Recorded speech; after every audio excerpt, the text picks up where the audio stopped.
I focused on it and had to recall the people that I knew. Some of them, a few of them died within a few years ago, so you may recall the names that I'm going to mention.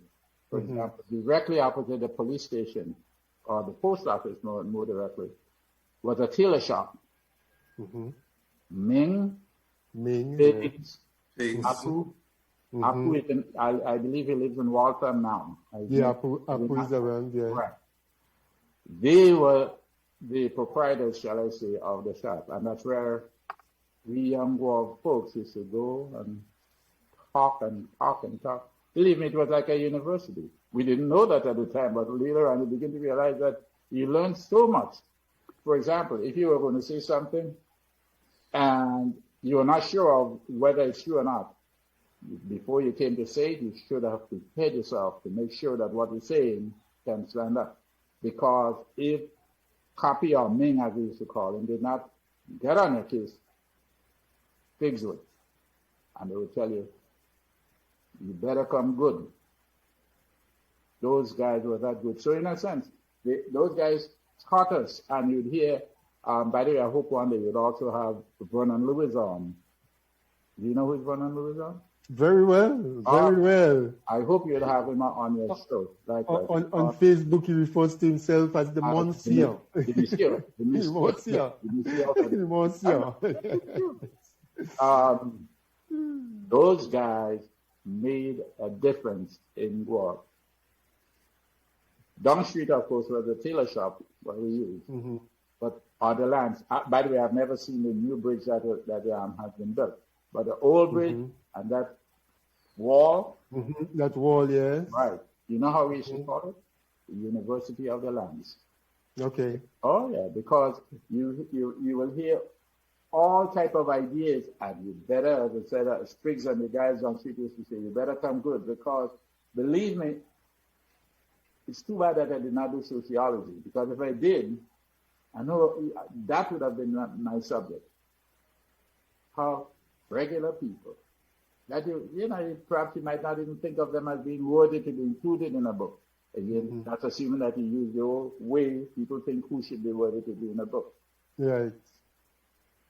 Those guys, I hope I showed it in a place called Guelph, but I told, I remember when I was in Guelph, launching the book, Figs came up to me, we were at the library.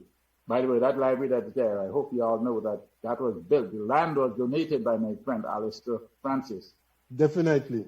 And the building itself was built by him. He raised a lot of money from England and so the land was actually his mother's land, and she gave it to him, and he donated it to Guelph.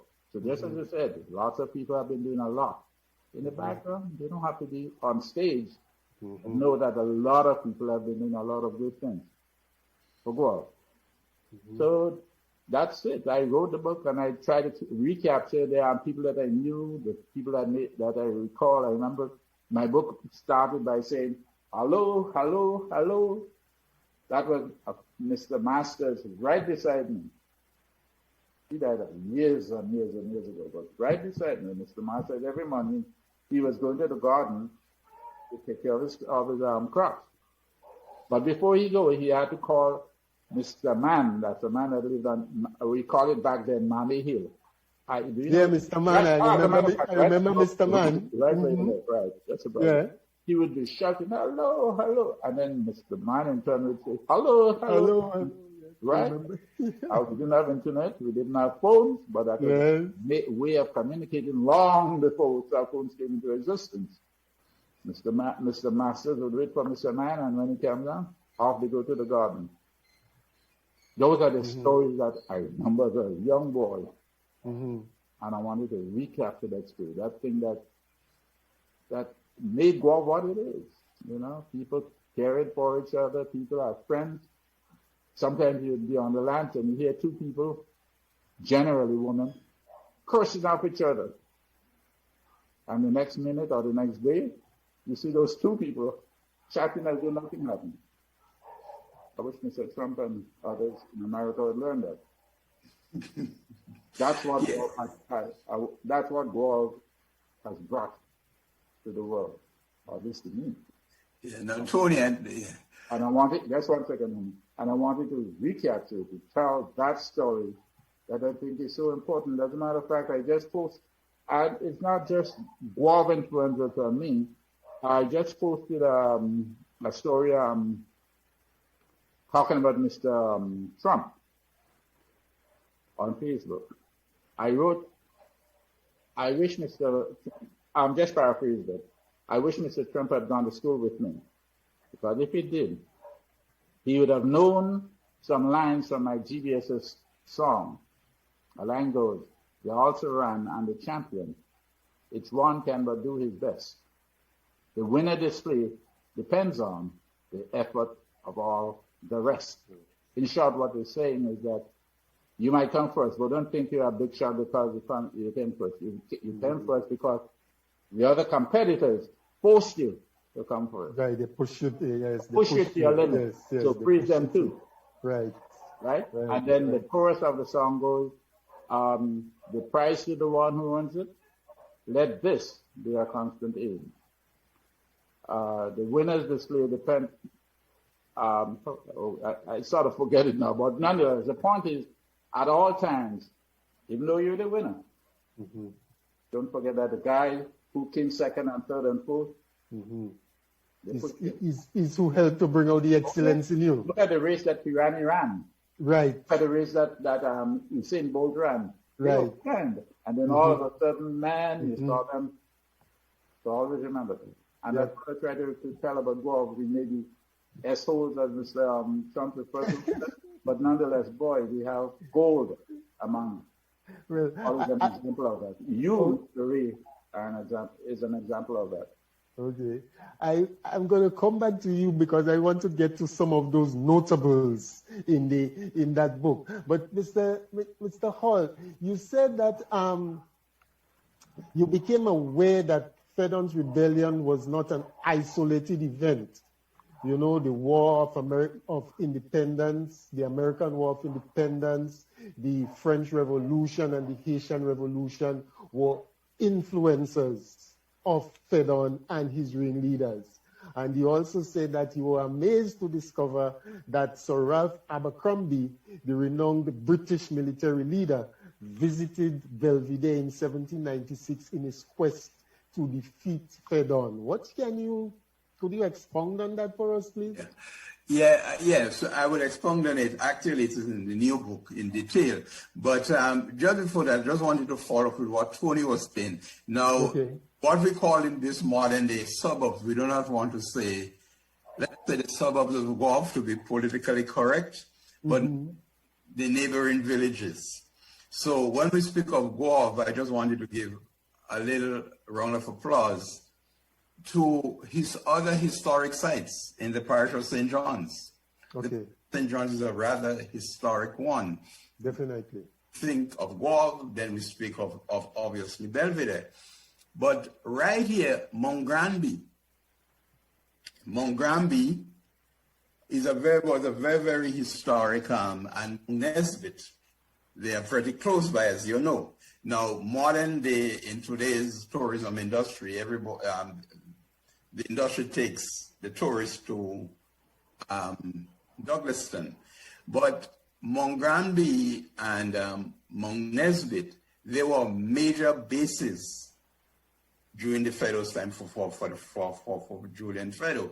And this French had set up the headquarters. As a matter of fact, when the French basically disappointed Fedon and they yielded to the British, it was at Mount Nesbitt the French surrendered to the British.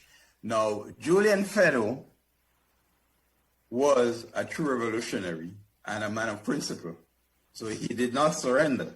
The French surrendered at Mount Nesbitt and in Montgranby, but Julian Fedon did not surrender. Now, if you look carefully at Mount Nesbitt and Montgranby and Douglaston, if you climb all those mountains, it will take you straight into Belvedere. So then Guave Estate, where the secondary school is, the St. Rose secondary school is, that when I was growing up, all the cannons were still up there that were brought up by where the nuns used to live. Now, in recent times, I do not know if they are still there, because like all over Grenada, when you go to Grenada now, you're tracing the history, and you go to the village, they will tell you some white person came from such and such a place and took the things and go, right? Mm-hmm. So you get that in various parts of Grenada where people just came, take the stuff, go, because we did not know. But when I was growing up, all the cannons were there. So where that... During my time, they were there too. Right, I don't. It could be still there. I don't know.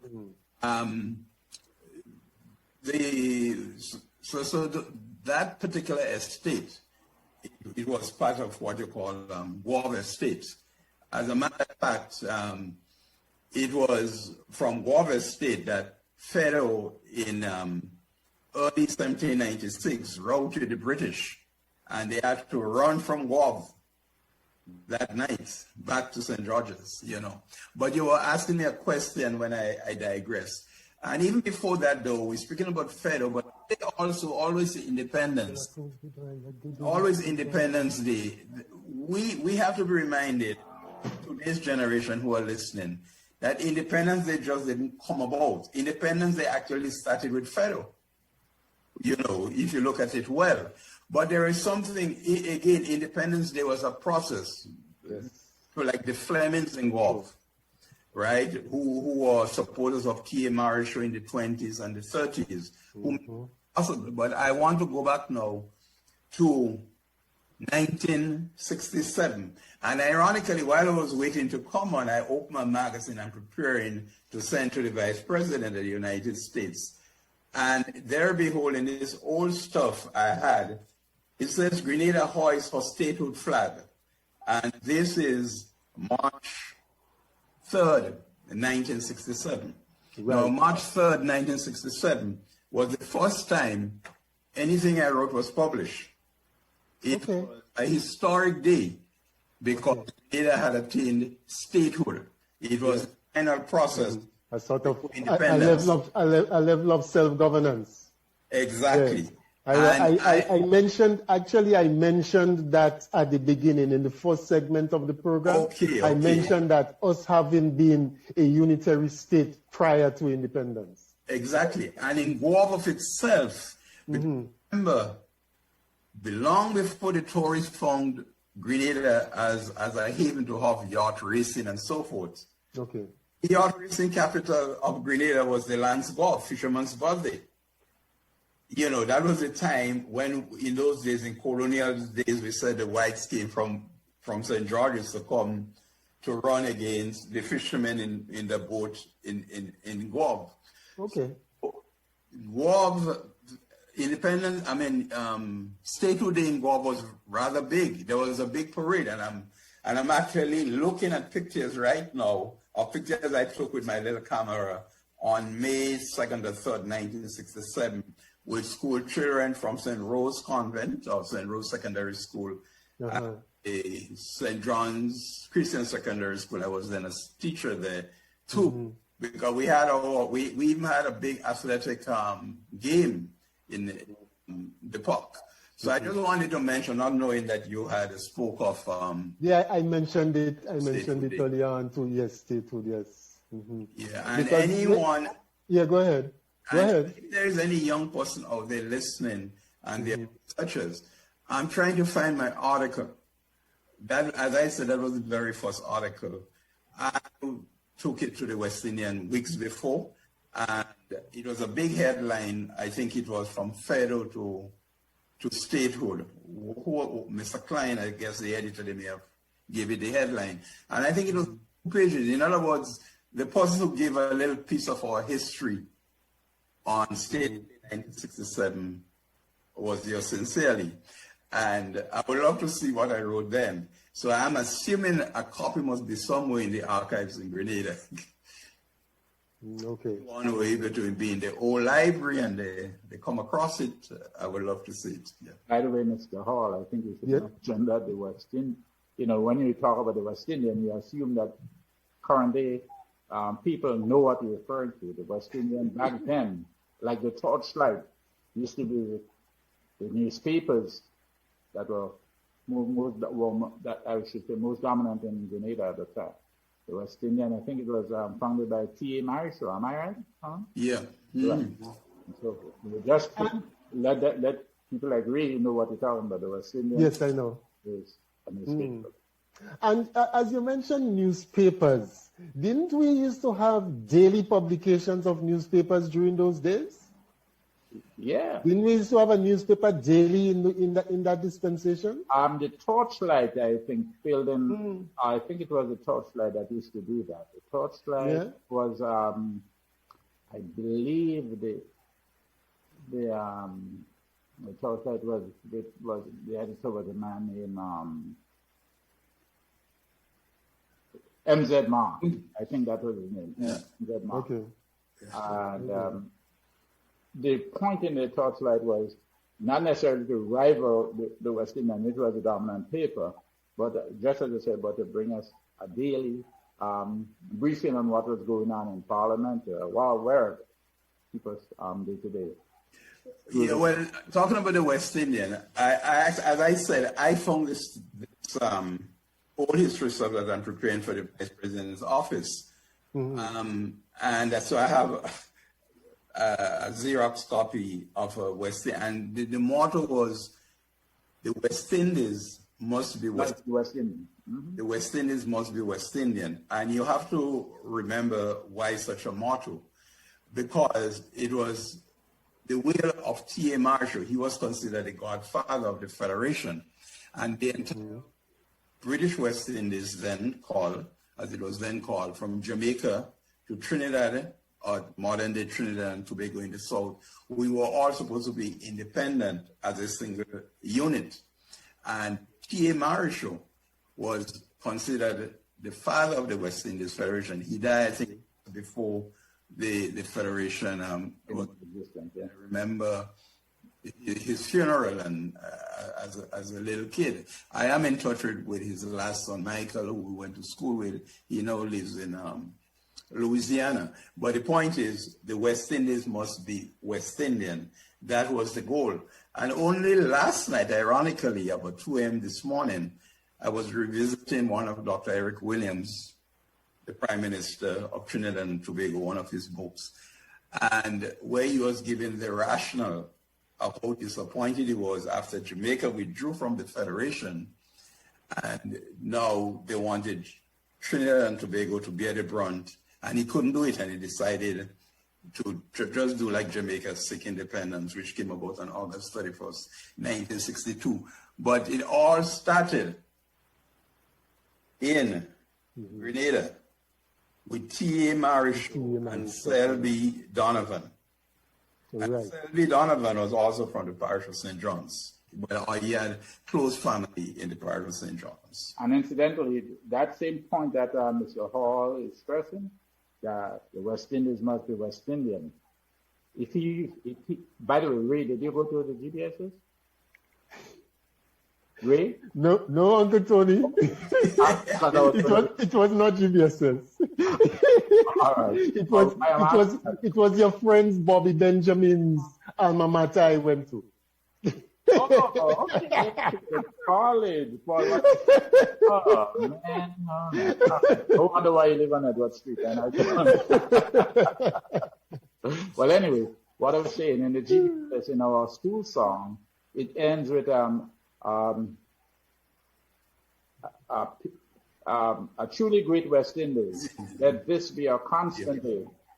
Some of the insular boundaries are people in more than name.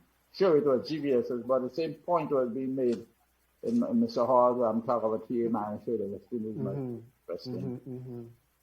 So your GBSS song was very nationalistic and regionally in its perspectives. Very much so. And the truth about it is that as the years went by, you realize the guiding principles that were that had. For example, they talk about the feet of brothers and the feet of fathers and brothers are beacons marking the way. The torch handed down by others. People like today. I mean, it's only now as an adult you begin to realize what a powerful song that was. Okay. Yeah. So we're talking again about Caribbean integration, and yes, we have to remember again, coming back since we are speaking about Julian Fedon. Caribbean integration was then practiced. We may not know that all it was slave colonies. And again, going back, we want to believe of this what we were led to believe by the British writers who wrote about the Federalist Rebellion, that, they were writing it from a British perspective. Do we know that St. Vincent was part of it? St. Lucia? Did we know that there were people in Trinidad and Tobago, Fedon's sister and brother-in-law, on Grenadians and the slaves, or whites on the slaves, was supporting the Federalist Rebellion out of Trinidad? And then part of that Federalist Rebellion extended to the Maroons Rebellion, one of the rebellions that same year in Jamaica. So, but we want to believe that it was it was never an isolated. It is only now research. Now, I was in Grenada last January, where I spent practically 2 weeks in the Grenada Registrar's office, just researching. And a lot of the information is there, But again, it's very, very, very difficult. Now it's being destroyed. I have to take my cell phone and, photograph it. A lot of the original material is still there, but we have to stop allowing people to write our history for us, and that has been the case. And when I wrote, a lot of my friends said, well, why are you writing this thing that happened 200-300 years ago? Now, in the last 2-3 years, do you know there are 2 white ladies, professors? They wrote about the Federalist Rebellion for the PhDs. One is in Massachusetts and the other one is in Chicago. And the one who wrote, did it for a PhD, it was not really about Federal or Grenada. It was about a family from Boston, Massachusetts, who lived in Grenada during the Federalist time and before. And all the children, one of their great-granddaughters is the founder of Radcliffe, which is one of the Ivy League schools in the United States, in the Northeast. Radcliffe is in Boston or Rhode Island, one of those places. And it was that sugar money that came from Grenada. That family, they went to Grenada. They were the manager of Timon Estate, and then he bought a piece of land in St. Mark's, in Mount Pleasant. There is a place in St. Mark's named Mount Pleasant. The ironic part of it, or the joke about it, is when I came to Grenada in last January to research, to the final title of that book, I was asking everybody about Mount Pleasant, and nobody knew. They were mixing it up with Pleasance Estate, which is 2 different places. So overall, there is a lot of richness in our history. And as the nation go forth for tomorrow's generation, not our generation, we have to leave something for them. Now, some people run back to Grenada and participate in politics. Not everyone could do that. Some run back to Grenada, participate in politics, and they bring back the island as opposed to bringing forth the nation. But that's a different story. But you could contribute to Grenada living abroad without having to come back to Grenada and run for a political office or to look sick higher public office. You can do many things. And my contribution to the first book, the Belvedere Estate Fedon's Rebellion, the whole essence is to show how plantation life was during slavery and even in the 20th century, what plantation life was like. Let us take 1951, the revolution, what we can call the Gabriel Revolution. It was a revolution, whether we I don't know. It was a revolution. That's a correction. That's a correction. It was not called the Gary Revolution. It was called Sky Red. Yeah, I know, but I'm saying a historic essentially, within the context of history, it was a revolution of sorts. Right, because it changed, Grenada changed. This was the beginning of villages. Yeah. Many scholars has written the pros and the cons of the strike, the 1951 strike on a local level. Mm-hmm. And there are tons of material on that by scholars, as I said. But what I did in 1951, I was 5 going on 6, right? Basically, I was not even quite 6. I was close to 6 in 51. And so I gave in this book, the first Fedon's book, what it was like to be on an estate in 1951 on the beginning of the strike. They brought in policemen from St. Lucia. Some of those policemen, ironically, they fell in love with Grenada women. And they never went back. So from back, I was coming through the airport. And whenever I'm in Grenada and they say, where are you staying or where you from? I usually put closure. And they look at, he looked at me, the adults, the customer, and he said, oh, immigration. And he said, my great-grandfather was from there. And I said, what's the name? And I said, he came from St. Lucia. He said, how you know that? And just as during the more recent revolution in 1783, a lot of the Jamaican people who came, soldiers who came, some of them remained in Grenada, fell in love with Grenadian ladies and remained. So overall, there's a lot of stuff that we need to preserve. So that book was written in such a way, taking you an insight of what it was like. People singing, God bless Gary, we'll never let our leader fall. Yeah, we'll never let our leader fall, but we love him the best of all. We love him. I usually say, and then, when he said Sky Red, that was a signal, to radiate and everything. And what I try to do is to give it from not again from an academic perspective, but from just a down to earth, what it was like.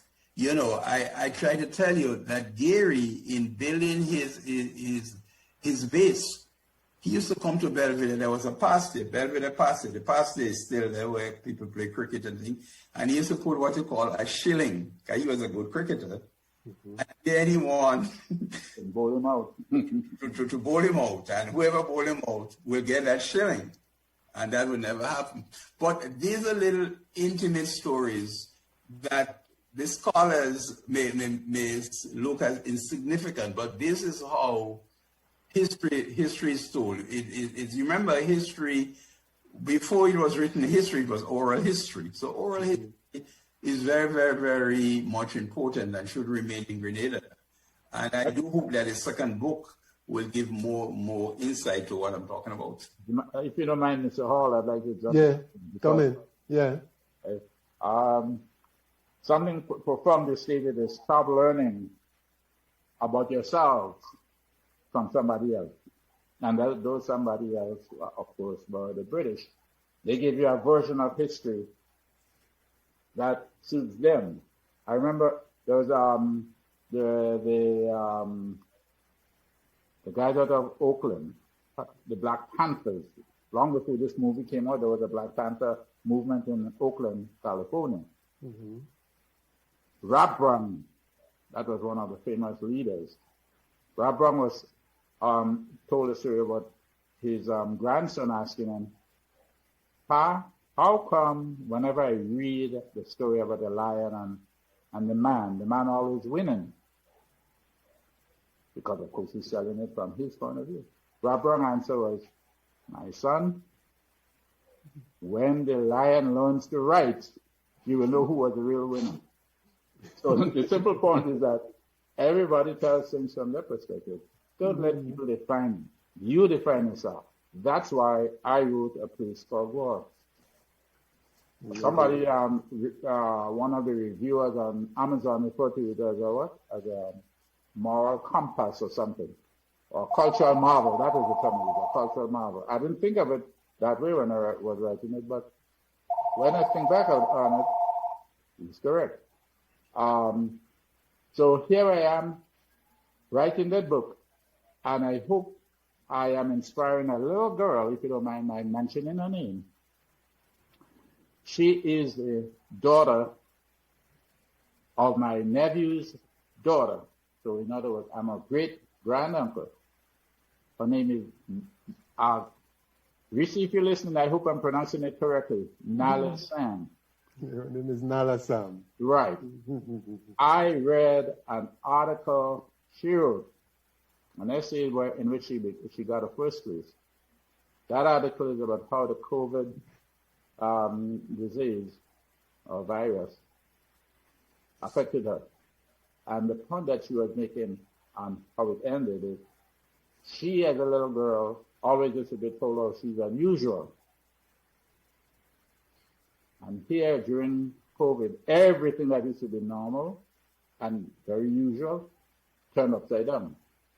So in essence, what she's saying, she found comfort in COVID because they were both the same. They were both abnormal or unnormal. That's a better word to use, unnormal.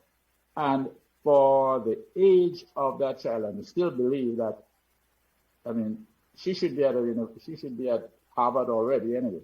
From the stories that she told, the way it is told, and how the beginning and the end merge together. It's simply amazing. And my dear, if you are listening, I hope to God that someday you'll be the writer, just as your granduncle has shown you what to do. I've already submitted a copy of that letter to me, at least the essay to Mr. Hall, and don't be surprised if you find it in Everybody's Magazine. Okay.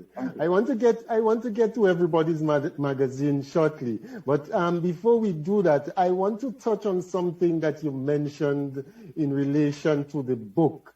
You said that one of the reasons that you wrote the book is to dispel the negative image of what so many people have of Gouyave. Now, I've grown up with that, and in recent times with social media and all of that, we find that has been a subject for conversation too, because people are very proud people and they wear their pride on their short sleeve, and some people tend to have a problem with that. Do you want to speak to that, Sure. A little bit more? Sure. I refer specifically to that subject that you're talking about in chapter 11 in my book. It's called We versus Them. It continues up to chapter 13, I believe, The Expert's Nightmare. Let me explain why I dedicated those several chapters to that particular time. Times have changed completely. When I went home and I see some Gouyave people now, at least some of my friends from GBSS when I was growing up, meaning Gouyave. A couple of years ago, a guy named Joe Gibbs died. I remember Joe Gibbs. All right. Mm-hmm. Joe was my classmate. We came to school in the GBSS together, and he was one of our two very close friends. He and others, nothing except football would get them in Gouyave, because in their mind, you're going into a barbarous town. Mm-hmm. And when I went to the GBSS, my mantra, the song that made me feel so comfortable, was Sparrow's song. Back in 1959, it came out. We young and strong, we ain't afraid of soul in town. Who think they bad, to meet them are more than glad. But got me gun, partner, I ain't looking fun. If you're smart, let it win. If you're bad, make you play. I mean, sure, you're talking about Trinidad, Port Spain, and all that. But in it, I found elements that related to Gouyave. Young and strong, I ain't afraid of soul in town. And as Mr. Hall would confirm, when I went to school, I was one of the smart kids in my form. Every fortnight, we used to have stars being given to the first 3 outstanding students in each form. And I was constantly among the people who received stars. That was my thing. It, believe me, drove me to prove that you think that Gouyave people stupid. Well, here is one that will show you that stand back. You can stand up here. I mean, when later on, my friend Arthur Houston told me that he was living in St. George's, but he always maintained, I'm a Gouyave man. Years ago, never ever would you have had that somebody leaving Gouyave, going to town, proclaiming their Gouyave-ness. That made me feel so good. That's why I feel so close to him. I understand years ago that my grandmother, great-grandmother, and his there's some relationship somewhere, but it's been so long, I'm only hearing tidbits of it. One is that we seem to be of the same bloodline somewhere along the line, and I can relate to it because now it's so much pleasing. Come to Grenada, you see people from Gouyave living in town, you see people from town living in all over. Yes, that's what we should have had. Not back when I was a little boy. We were like, and don't talk about Victoria, hurricanes and Gouyave. And Gouyave, yes, you go to the park at their peril. Yeah. Because we in Gouyave were not, it's impossible for us to lose a football game. Yes. And the hurricanes start the same way, so when they meet either in Gouyave or in Victoria, you know this. Yeah. Yes, I remember in my days hurricane coming down with a coffin and all of that. Yes. You know? And football was a big thing during those days. You had people coming out en masse when there is a football game, and so but things have changed. Mr. Hall, Uncle Tony just mentioned about the Everybody's Magazine. I did speak to it very early in the conversation. You want to tell us a little bit about the Everybody's Magazine and how long it's been going and, what it's really about? Yeah, sure I will. But every time you ask me a question, I always sort of deflect from your question, right? Yeah, you keep doing that. No, and sometimes, because what we was just mentioning about Bob, now I'm challenging a future listener, a listener over there, a young listener, perhaps years to come, go to the French archives, find out where the first generation of French people, what town or village or city they came from in France. The reason why I'm saying that, long before Fedon, we're talking about early 1700s, Gouyave has always been known as a boisterous town. Then again, the only people living in Gouyave, remember, is the lands that is, the spelling has changed gradually over the years. So the question is, did a particular group of people came from a particular village in France, and they gave Gouyave this sort of name, and to cleanse it off. Now, on Monday, March the 1st, 1795, now at midnight, the revolution will start, the Federal Rebellion will start at midnight. But Dr. Hay, who was the doctor for St. Mark's and St. John's, he was in charge of the slaves and so forth and so forth. He heard rumors that night, which would have been Monday night, that there will be an invasion, and he couldn't figure out why. Everything seems to be normal. He said the only thing that he should have paid attention to, the only thing, everything was normal, he couldn't understand. He just found that the tongue was unusually a bit quiet that quieter. So here's this man saying on 1st of March 1795 that particular night, the tongue of God was unusually quiet. However, within 2 or 3 hours, the tongue of God will erupt. Erupt as the rebellion started. So that's the reason. I'm getting back to Everybody's Magazine. I started the magazine in 1937 because I was then in the early days of Brooklyn Carnival. I was in part of Carnival in Brooklyn. As an organizer, I always loved Carnival. As actually in Closier and in Belvedere, there was a young lady named Yvonne Schoon. She now lives in Trinidad. And we used to go from Closier and Belvedere to play with Little Mass and hopefully get a penny on Carnival Monday and Tuesday. So Carnival was always in my blood. And when I went to the GBA in 1959, there was a band named John Bruno, a band leader named John Bruno. He was the big band leader. And I, as a little kid, I saved my money and I buy my sailor's uniform and I played mass. At that time I would have been 14 or 15 attending school. I remember Joe Gibbs was in the same band. But coming to New York now, I became part of the West Indian American Day Carnival Association, which I was an integral part of. Now, that is early days. Now, I want to clear it, be careful to say that those of us who claim to be the founders of Carnival, we are only the founders of Carnival in Brooklyn.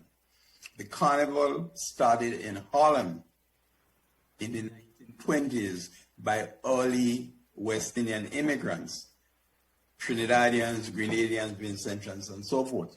But when the Carnival was banned in Harlem in the 1950s, years later, it restarted in Brooklyn in 1967, and this is where I came in. So I was the person for the Carnival in 1970, responsible for the journal. We used to produce the journal. Labor Day at that time was still in its infancy. Past we only had about 100,000 people. It was not yet the time when we had 1.5 million. And then came 1976. It was the bicentennial of the United States, the 200th anniversary of the United States. And they came to us and they said, you are the only visible organization, a West Indian organization in the United States, that we believe that sort of personify the contributions of West Indians over the last hundreds of years. Because mark you, one of the founding fathers of the United States, we don't see that in history, one of the founding fathers of the United States was a West Indian named Alexander Hamilton. His face is on your $10 bill. He was the first Secretary of the Treasury. And he was not like Kamala Harris, born in the United States. He was born in Nevis, on the Caribbean island of Nevis. So if ever you go to Nevis, there is the Alexander Hamilton Museum maintained by the United States government. So came 6 and they asked us, so I presented this history of early Caribbean contribution. And then by that time, the two black magazines, the two great magazines in the entire world was Ebony and Jet magazine. And Caribbean people used to say, well, Ebony and Jet is not given featuring Caribbean folks who frequent. So I started Everybody's Caribbean magazine. And we are beginning our 44th year. This is our 44th year. The magazine, in recent years, a lot of people who have done their PhDs, the bachelors, the masters, etc., where they are, part of the topic is on Caribbean American life. Everybody's magazine is always quoted. Now, when Bob died, that's Bob Marley, Everybody's magazine and Rolling Stone magazine were the only two magazines in the world that dedicated their entire issue to the life of Bob Marley. Recently, I found about 200 of these magazines, which is the 1981 edition, in my garage in upstate. And I said, let me put it in the magazine, let me advertise it. It's going at 20 US, and they all went already because it's an entire issue. But we always aspire to give good quality articles. And the magazine has been recognized. As you said, I did travel with the president once. But we have always been. We were, for example, at President Obama's inauguration. So we are basically held in, we are recognized as a bona fide magazine. But unfortunately, given all that I have said, we are not a Grenadian magazine. We are a Caribbean American magazine. A lot of Grenadians who knew me, they thought that I named the magazine Everybody's because of a store in Grenada, in colonial Grenada, named Everybody's. Mm-hmm. People from St. Vincent also said, well, you took the name Everybody's because evidently there was Everybody Saw Also in Kingstown in St. Vincent. But that was not even on my mind when I named it Everybody's. It really Everybody's from the English-speaking. Because you want to be United to be inclusive of all the Caribbean people out there. Okay. Right, and so the magazine, is prime ministers over the years, they all have come to the events. As a matter of fact, the late Morris Bishop edits the second edition of the magazine. That's 1977. Yes, I remember a picture of him. Morris he was on the cover, right? No, he edited that one. He was not yet. That was 1977. Okay. But he has been on the cover of one of your magazines. Well, he would have been on the cover after. Right. Okay. Yeah. Yeah, but he just came to visit me. At that time, I guess he was filling out. And I'm sitting right here speaking to you. He sat here and helped me edit this issue of the magazine. The magazine has won national awards. Last year, people were wanting me to enter a photograph and an article we had on Black Lives Matter. But it's a small magazine, and to enter those sort of competitions now is like $400, $500, $600 for the New York Times. They all spend that money to enter competitions, journalism competitions. So we only entered one time. Other than that, the other sad news is this. I can tell you, after 44 years, the amount of Caribbean businesses in the Caribbean, there's those conglomerate and tourist board that has ever advertised in Everybody's magazine.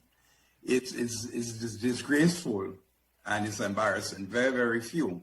Because in the name of a tourism, regardless of what the tourism industry will tell you, in any of these Caribbean islands, and what I'm saying may be controversial, and I do not want to go the political route, but deep down, a tourist in the Caribbean is still considered a white person. Simple as that.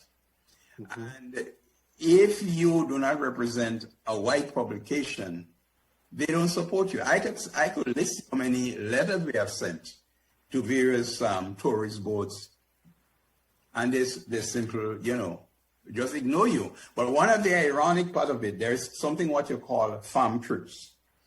Farm trips is when a tourist board or the Ministry of Tourism in any of the islands will invite notable journalists to come to the island. These will be tourist writers and so forth, travel writers, to come to the island, and with the expectation that when they go back, they'll be writing a positive article. Now, in years ago, we used to hear of those trips, and when we asked, we would not be included. But yet, the same Caucasian writer, so they may have gone, let us say, to a prestigious magazine, let us say Vanity Fair. Now, Vanity Fair is not going to send down the editor to a Caribbean island, except the person was going for pleasure. They may send the little assistant secretary or somebody there to say they represent Vanity Fair. But expectation of that island that an article will be there. So they will call Polly Everybody's magazine and say, well, I'm been to such and such an island. I was visited here, and here's an article.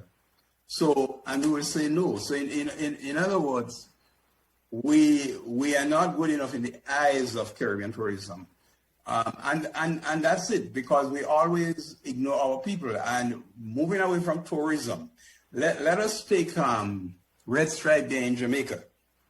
Red Stripe Beer in the 70s and 80s, they spent tons of money trying to put Red Stripe on the map in the United States, especially in the market.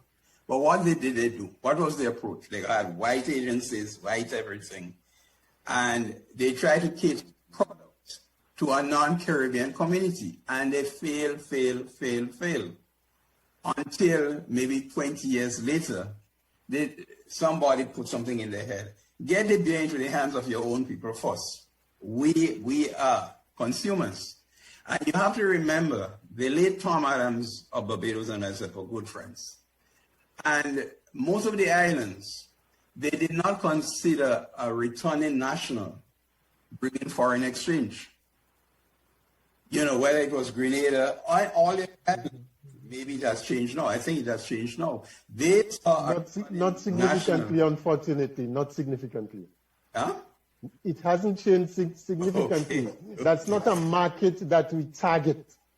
Right. Our target market is always towards the foreign nationals, not the diaspora people. Right. And we don't consider the foreign, the first they will tell you, well, you know, when the foreigner comes, they stay in a hotel. Great. Well, who owns the hotel? That foreign exchange, the money goes back to the foreign investor abroad. Now, tell you what, the local person returning, the local national, whether it's in Vincent, Dominica, anyway, returning, they are going to spend the time at their relative. Good. But they are not saying, when they spend time at their relative, they are going to the rum shop, what we call rum shop, they're going to the, well, let's put it more nice now, the grocery store, or visiting friends, they will give Tanti $5, they will give cousin somebody at $2. So that's the money now circulated, sure. Right? So we have basically have stopped. Basically, we hardly ever go after the Caribbean concept because it's half of the time it's highly insulting. They do not return your phone calls or just write you off. I mean, I remember years ago there was a trip going to Grenada. That was, I think, was in the 70s, no, in the 80s. When I called to get a writer, they said, well, listen, you know what Grenada is. You don't need to come to Grenada. And they didn't, because they consider it as a little publication. They don't, I mean, we're a small publication. We have no time. But they cannot conceive that you have writers and you have a broad-based readership. So in conclusion on the magazine, we have subscribers across the United States. We have subscribers in Louisiana. I just told you Michael Marichaud. The last son of T.A. Marichaud. He lives in Louisiana. He is a subscriber. We have other subscribers. We have people like the civil rights leader, Julian, don't forget him, Julian in Georgia. I think he passed now. People like Andy Young. Even when General Colin Powell was in the military, people don't know, General Colin Powell was an avid Calypso fan. And he was not only an avid Calypso fan, he was an avid Mighty Sparrow fan. And sang with him once. Right. So I used to send Sparrow CDs and everything. I have handwritten notes from the General. And he was one of the early subscribers. Now, long before anybody heard the name Colin Powell. President Reagan, Colin Powell was the first black to be national security advisor to the President of the United States. And that was long before the Bush appointed him chairman of the Joint Chiefs of Staff. And he had been a supporter. We have heard of Shirley Chisholm. But here is one I will want to touch on, which brings it home to Grenada, since we are hopefully speaking to a Grenadian audience. And that is Mrs. Betty Shabazz. Mrs. Betty Shabazz, this was the wife of Malcolm X. Okay? And Malcolm X has given Grenada a lot of respect by saying in his autobiography, my mother came from Grenada. And the very, very first time I met Mrs. Shabazz, it was kind of embarrassing, which is now humorous. It was at WBLS, WBIB, and I was introduced to her by the chairman of the board, and they said, this young man here, he's from Grenada. And she said, oh, my husband was from Grenada. And I had no idea who she was, and said, well, who was your husband? And then Sutton realized I was going to embarrass myself, pull my jacket. And then Mrs. Shabazz became a paid subscriber of Everybody's Magazine. And I once visited her home in Mount Vernon, and we were going to hopefully learn a lot about Malcolm X through her. But at that time, the timing was not right, and I figure in the years to come, as we became friends, she was an avid subscriber, supporter of the magazine. I will get a lot of inside information from her. But unfortunately, she met an untimely death, and that was not going to happen. So in terms of the quality of the readership, you just heard I said that a package is being prepared right now for the Office of the Vice President of the United States.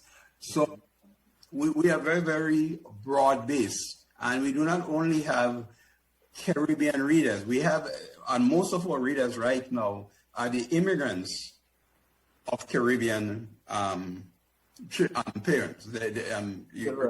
Exactly.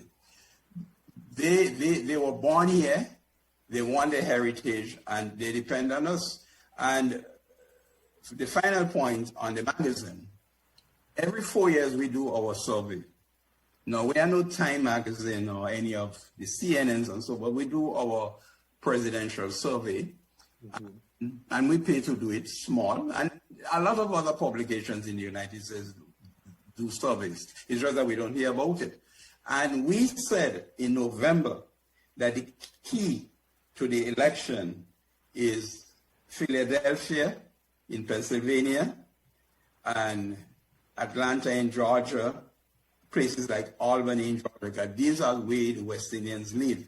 And those races in the state of Pennsylvania and Georgia will be very, very close. Whoever wins those states wins the presidency. And if every Caribbean American in Atlanta, in Albany County, and those places in Georgia go to vote, it could change the mode of the election. And so here is a case where now I notice people are realizing that the Caribbean American coming voters made a difference in the return of that election. Because let us say Caribbean people, let us say 100,000 from all over in the Philadelphia area did not go out to vote, and they did not go to vote for Biden, or they stayed home. You would still have a President Trump in the White House. But even in Atlanta, it was much closer, because Atlanta, again, we know our readers, right? And we cannot divulge the privacy. We have the parents of Olympians, West Indian Olympians who live in Georgia. You know, so we have a high profile readership.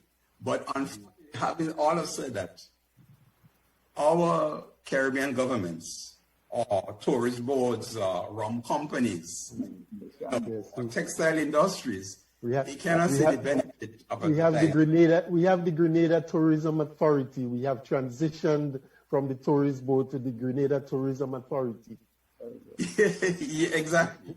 And so what I try to avoid naming, you know, but this in an essence is everybody's magazine. We are not, as I said, I want to emphasize, we, you know, in Grenada, and especially the year you're speaking from New York and you have a magazine, they believe, you know, you're top of the world. In our own way, we're on top of the world. So many times I come to Grenada and they say, well, you have a magazine we have never seen or never heard of the magazine.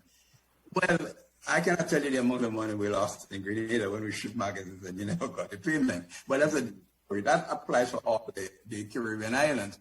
But now in the days, now that we are in the internet and digital, we have subscribers in Grenada who receive the magazine digitally. Okay. And the issue that has just gone is going to the printer maybe tomorrow night or Monday night. It's going to be a very historic issue, and that issue, I'm sure, is going to end up in the archives for many, many years to come. Only it was around October or early November, we got a communique from the Reagan Presidential Library out in California, and they said they noticed that reference is made to Everybody's magazine covering Reagan, and they don't have that in their archives, and they needed it. Now, we had, I think, Reagan about 4 or 5 times on the cover. Because remember, we have Reagan and Blaze in Grenada. We have Reagan when I traveled with him to Barbados and Jamaica. And we have to remember the last president who created the most comprehensive immigration bill was Ronald Reagan. And the last time the United States had a very, very high profile immigration bill where people created amnesty for all. I don't know in these days whether Reagan could have been able to do that given the climate of this country. We also have to remember the Caribbean Basin Initiative, something that we may forget, the CBI, which was called, the Caribbean Basin Initiative. What we call CBI now is something different, eh? CBI Right. means something different right now. Right, but the Caribbean Basin Initiative was really politically, it was a political ploy, but on the other hand, it served the Caribbean economically good. With Morris in Grenada, with my friend Michael Manley in Jamaica, with Forbes Bonham, and what was happening with Nicaragua, the Reagan administration felt that if they create the Caribbean Basin Initiative, they could be able to sway the people of the Caribbean to steer in their favor. And the late Congressman Marvin Dimely, who was born and raised in Trinidad, and he became a congressman in California. As a matter of fact, he was the first black person in the California State Senate. Okay, and he was the first black, and he maybe still could be the first black to be the lieutenant governor of California. That was way back. And then he went into the Congress. So people like Dimely and Shirley Chisholm, they were able to help President Reagan create the Caribbean Basin Initiative, because without the support of the Democrats, Reagan being a Republican, he was facing strict opposition from members of Congress from the South.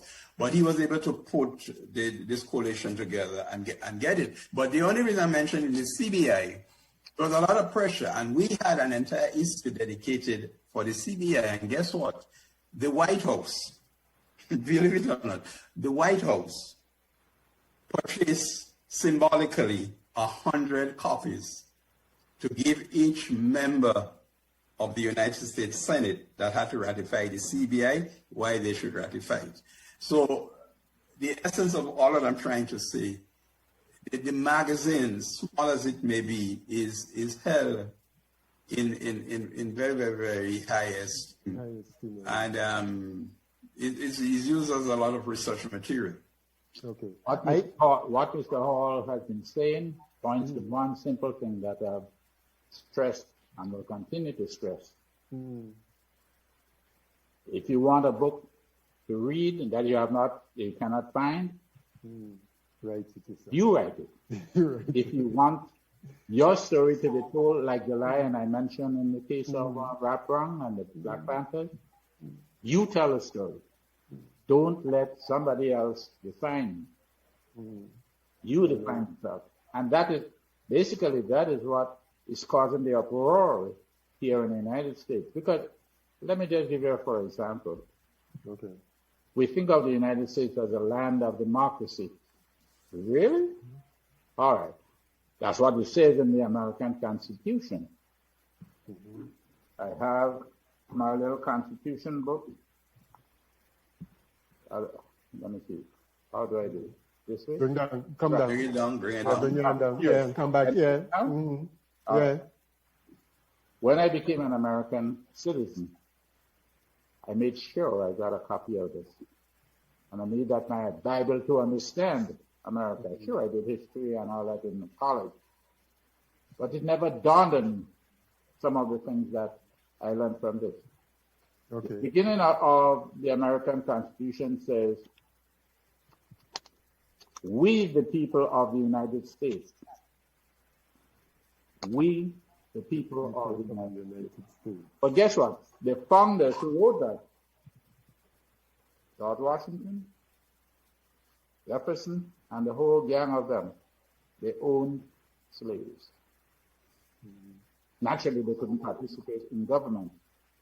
So how could you say, we the people, and this segment of people are not participating? So who was we the people? Not only that, whether you are white, black, whatever, if you're female, you too could not participate in we the people.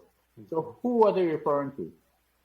White male. That's why To this, I continue to argue that Trump has a valid reason, because what he was trying to do is do what the founders did, not what the founders said. What the founders said here.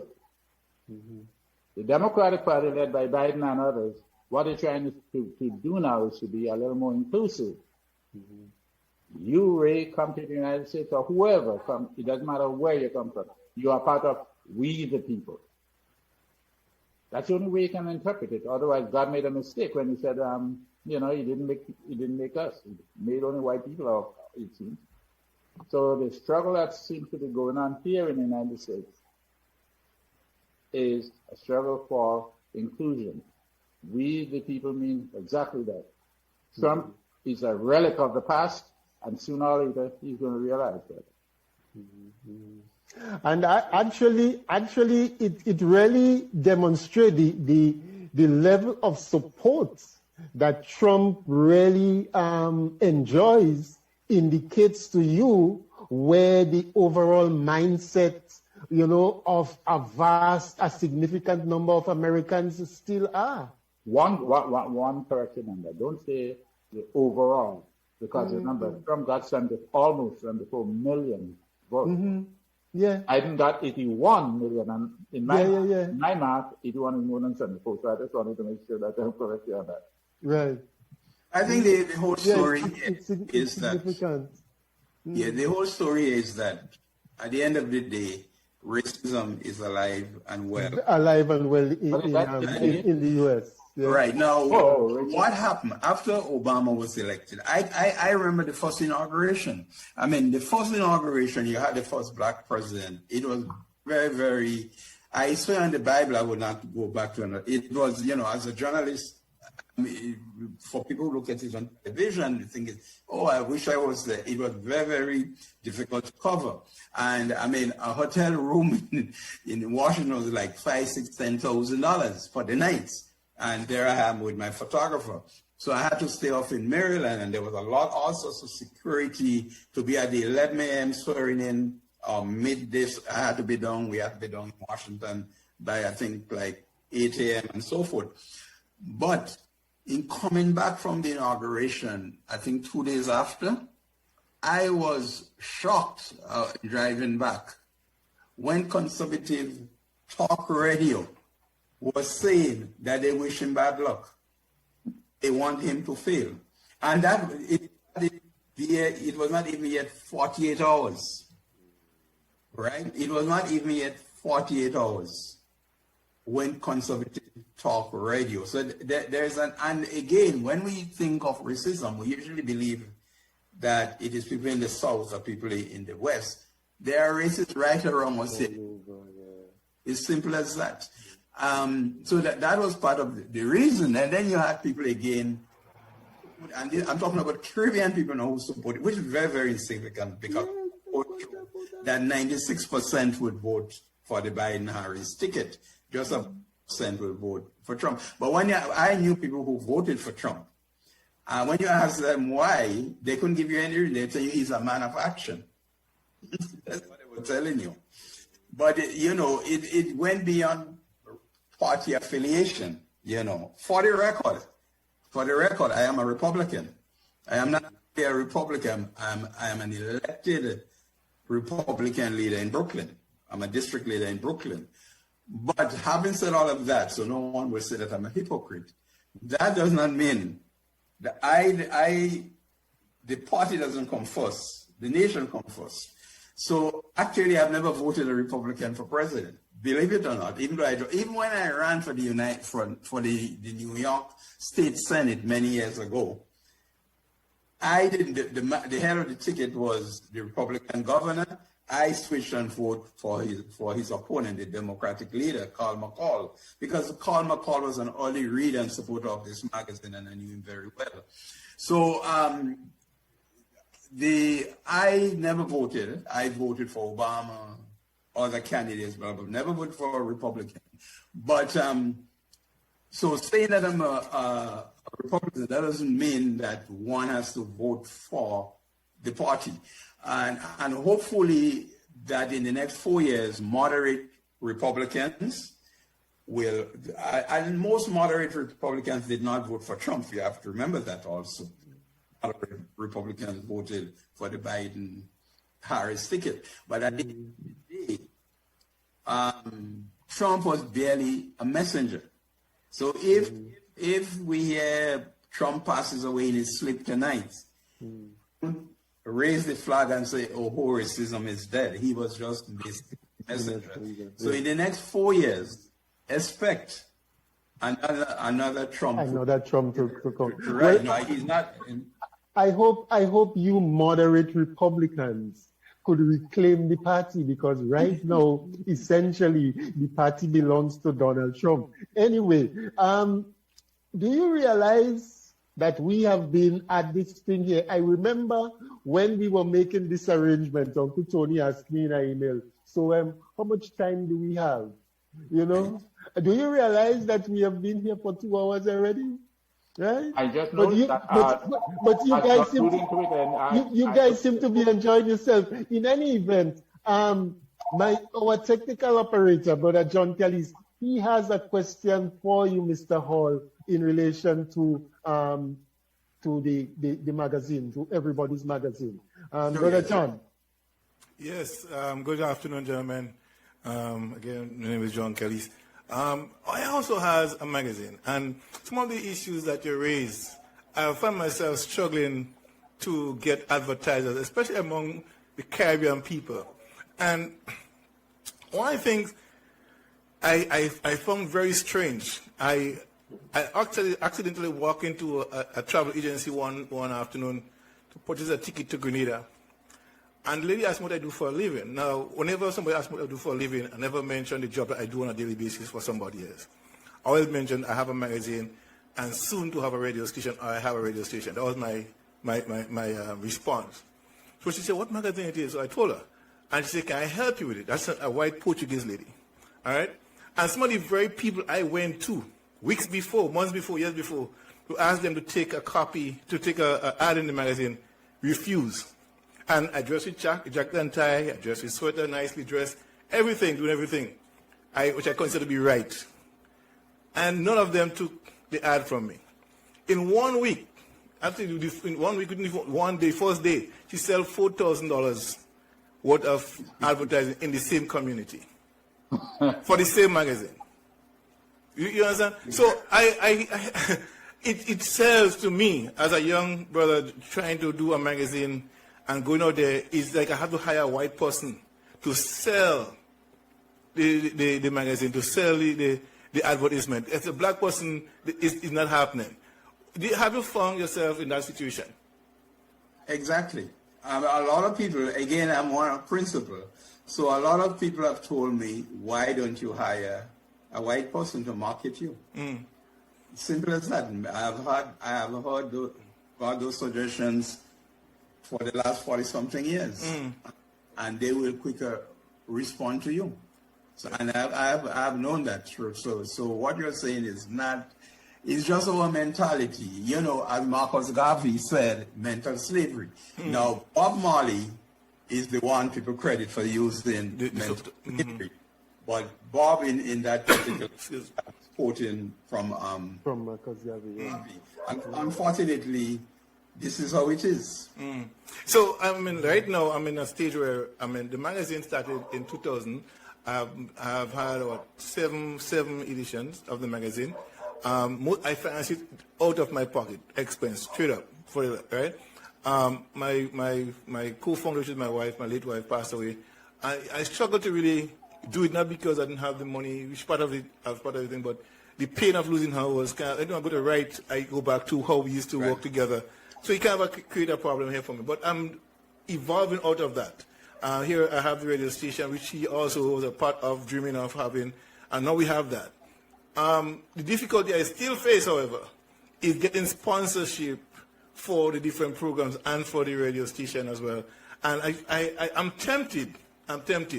I put an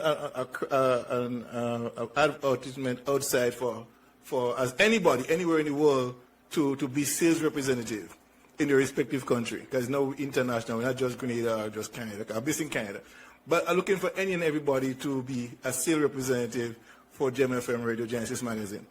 Have you, if you have to say to me right now, who should I target in terms of getting to represent my brand? That again, on the practical level, is a white person, you know. You don't know about somebody going to get advertisement for you, but fortunately, no, we do have a lot of people of color who I think may be capable, except then they're looking for a lot of money, you know, to represent you. So it's it's a trying proposition. Now, I have been doing Everybody's Magazine full-time for years. But in the meantime, like any other publications or any other media houses, they have other publications or other investments. Right. You take the New York Times. They own all sorts of other publications and radio stations and real estate and so forth. The cable news, you know, the Fox and the CNNs, they own, you know, other businesses. In the case of me or Everybody's Magazine, we had invested in shows, in high-profile Caribbean shows. And this was one of the reasons I've been working with Oliver Samuel since 1990. And in the heyday of Oliver, I used to do like 8-9 shows from Washington, D.C., all the way up to Boston. And wherever the biggest house, cultural center to have the show held 2,500, and we used to sell out all those shows. Same thing in calypsos and so forth. So the shows we did, and whether it was calypso shows, reggae shows, plays, and so forth, basically keep the magazine alive. In the case of New York, since we went into the area of color, in the case of New York, there's a publication called Caribbean Life. Now, Caribbean Life is a free newspaper. It was founded by a young lady from St. Lucia, Monica Gill, many years ago, maybe about 20, 25 years or more. And, well, I like hard times, like those of us who are publishers, as in your case and my case, she fell for the trap, and she sold it to some Jewish people for And once that was done, that was the end of the story. Yes. Today, Caribbean Life is owned. It has been sold and sold and sold. It is now part of a conglomerate of what you call ethnic newspapers, the Russian Times, you know, various ethnic publications, racial publications, and so, I mean, more ethnic, right? So you will get, and they represent a conglomerate of small newspapers, right? But it is owned by, guess who? Hasidim Jews. Right. You know, problem is fee-free enterprise. But when you look at Caribbean Life, Caribbean Life, there are very, very few now, just locally a local rate, each have a shrum, it's an advertisement there. But it is sponsored by the big companies. Now, here's a way occasionally you will get a tourist board advertising in Caribbean Life. And why? Because a Caucasian called them and they were very professional, maybe on the phone. And so this is a story that people, whether they're in London, Toronto, those of us who would have preferred to be in the Caribbean, but what we think we are doing, we are contributing just as much by being out here.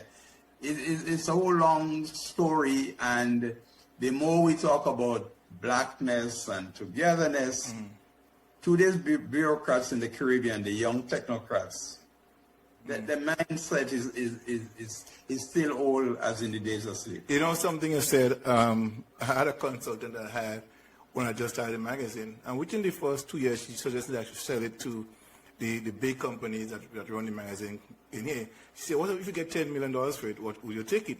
I said, why would I want to sell it out? Because I don't think that they will continue doing what I want to do with it. All right, so she suggested that, and I didn't go for that. Like I said, the lady, she fell victim to this, all right? Because money sometimes blind us by and shatter our real dreams of what we want to do.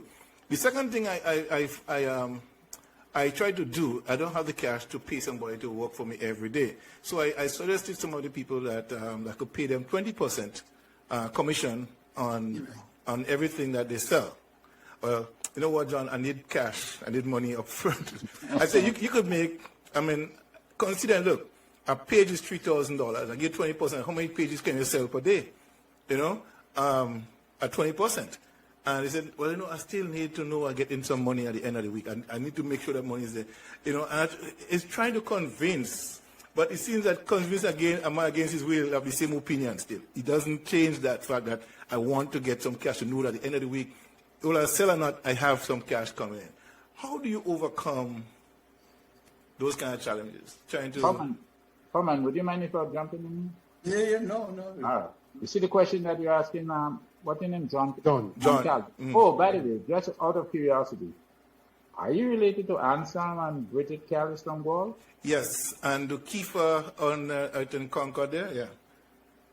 So what is Anselm and Bridget Callis to you? It's some grandfather relatives. My father, Eustace Callis, they're from Guelph. Grandparents, my great-grandparents from Guelph, somewhere there. Okay. Yeah. So you might be related to a good friend of ours, Herman, the guy that you had the Grenada ball last year. Black Stallion. Yes. Remember Peter Joseph, the big guy with my friend from? Remember we were at the Grenada ball together? Oh, you're speaking to me. Yes.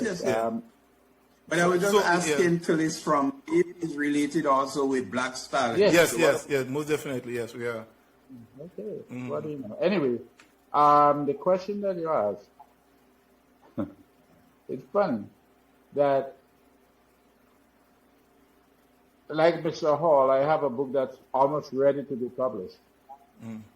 But the thing that you're stumbling with is money.